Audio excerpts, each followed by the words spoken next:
The Western Cape government wants taxi drivers paid monthly salaries by government as one more attempt to stop taxi killings. The Provincial Transport MEC Bonginkosi Madikizela says the unstable remuneration methods that are used by the taxi industry contributes to the lawlessness in the industry. Western Cape Transport MEC joins us now live via Zoom to talk more about this issue. A very good afternoon to you, MEC. Thank you so much for joining us here on the SABC News channel. Good afternoon, Palisa, and good afternoon to the SABC viewers. All right, so tell us more about your suggestion. What is it based on? Well, I think it's exactly what the government has been saying for a number of years now, where we are calling for the professionalization of the taxi industry so that the workers, not just drivers, can be employed just like workers in all other industries, enjoy the same rights. And we believe that if you can do that, you can bring the stability that we need in the taxi industry so that people don't have to compete over routes, so that people don't have to drive recklessly on the road in order to meet the daily financial target that is set by the owners in order to survive. And this is part of the discussion that we'll be having in our Lekgotla minibus taxi industry, Lekgotla, starting from next week in our province and then eventually nationally. But I don't know that you've been visiting the different taxi associations in the different districts in the Western Cape. What conversations have you been having, and what are the people, the taxi drivers, the taxi owners, the people in the industry saying? What are their major concerns? Well, there are various issues that the taxi industry players are raising. At the center of these are permits. You know, Palisa, in the Western Cape, we have about 20,000 taxis, and 5,000 of those do not have, valid legal permits. And of course, we're also raising a number of issues as government to say that the invasion of routes by certain associations or organizations, cannot be tolerated, and the killing of people cannot be tolerated. And you might be aware that since lockdown, we've lost 63 people because of the things that I'm talking about. Where people are competing over routes, and the main one being, the PAL route to Belleville. And for us, this is a very, very concerning issue. And I've been, on a province-wide, tour to engage, different role players in the taxi industry so that I can prepare myself for the Lekgotla that I'm talking about. Because whatever it is that we discuss at that Lekgotla must be informed, by the views of the people in the taxi industry. And I think everything that I've been saying resonates, with the feelings of the people who are working in the taxi industry. And we do know, of course, that the industry sort of generates about 50 billion rand a year in revenue, but the major concern is the fact that it's not regulated, and I think that's what the national government have been saying. So if you're talking about the industry getting salaries from the national government, I suppose we have to start somewhere and say that let us first regulate the taxi industry. I think let me correct that. It's unfortunate that when the SABC ran with that story when I was in PAL, they got it completely wrong. I did not say that the national government must pay salaries. I said the government, of course, led by national government, must formalize the taxi industry so that we have taxi drivers getting a salary so that they can, work just like any other worker in all other industries.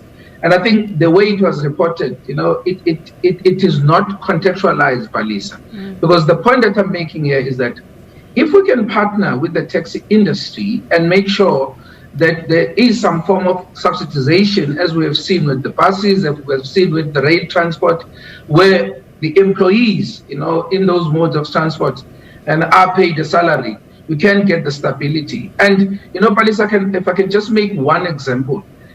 In the Western Cape during COVID-19, we started an initiative that we call Red Dot together with the taxi industry where we partnered with them to transport the essential service workers.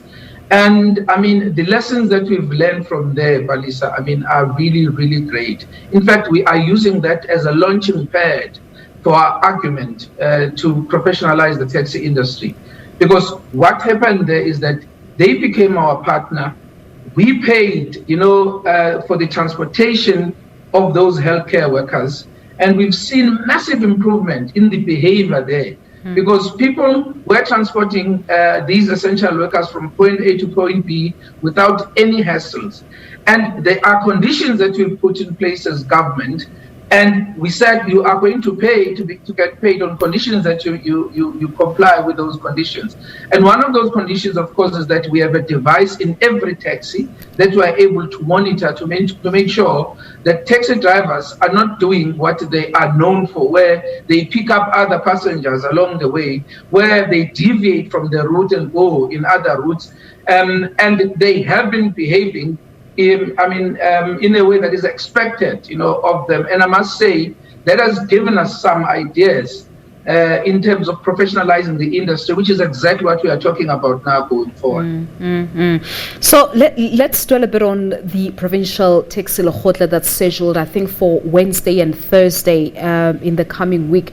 Part of the reason for your visits to the different taxi association was to talk to them, to say, come be part of this particular lekgotla, to raise your concerns and see how we can take forward the industry. Are they interested? What sense did you get from the industry?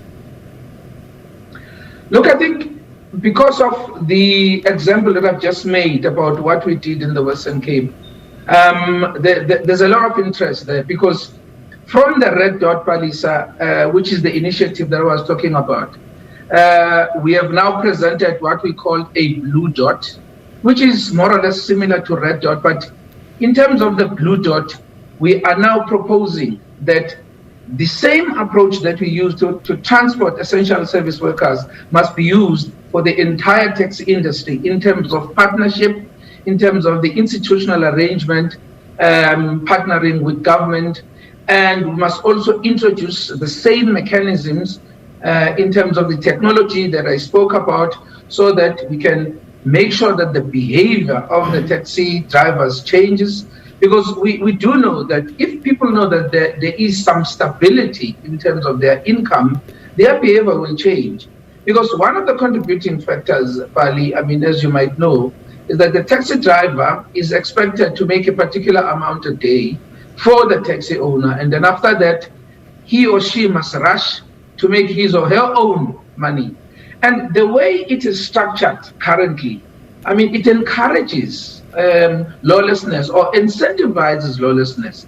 And that is why, if you make sure that people have an income at the end of the day, using more or less the same approach that we have used in other modes of the industry, you will then begin to introduce a number of things that will really result in the industry being, professionalized, regulated, as you said.